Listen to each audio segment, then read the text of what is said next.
こんにちは。出てきました。これ、ガチャガチャです。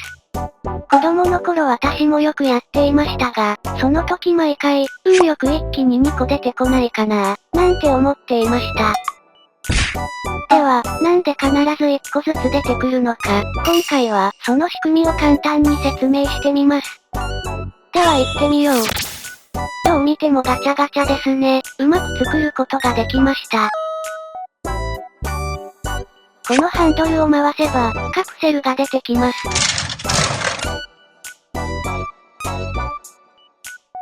ここから100円玉を入れます。100円玉を入れると、ロックが解除され、ハンドルを回すことができるようになります。そしてハンドルの先についた歯車で、ガチャガチャの土台を回転させます。土台側の歯車や、100円玉でハンドルのロック解除の部分は、大変なので今回は省略しますね。では、土台が回転した後の仕組みを見てみましょう。ここが今日のメインです。とりあえずカプセルを全部消して、ガラスも表示だけオフにしておきます。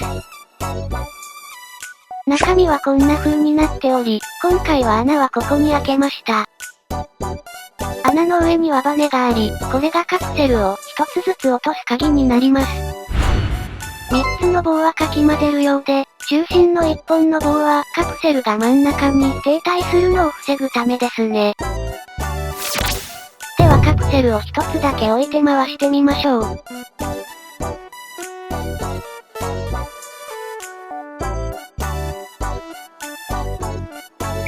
わかりましたか？こういうことです。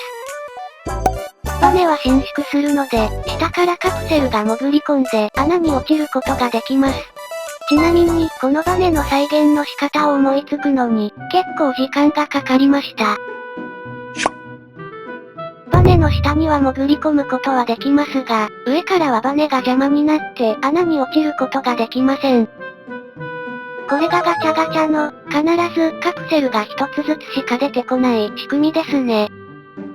ちなみに、今回私が作った、このガチャガチャの回転方向と穴の位置的に、次に出てくるカプセルは、ここにあるカプセルですね。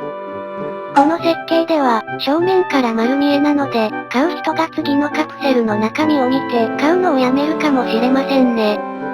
皆さんもガチャガチャを作るときは、気をつけてください。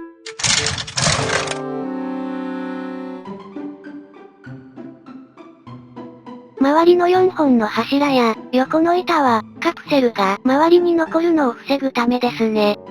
そういえば、私は、ガチャガチャではなくて、ガチャポンという呼び方派です。Google トレンドでは圧倒的にガチャガチャの方が検索数が多かったのでタイトルをガチャガチャにしてますが、皆さんはどう読んでますか？では今後も仕組み系の動画も作っていきますので、ぜひチャンネル登録をよろしくお願いします。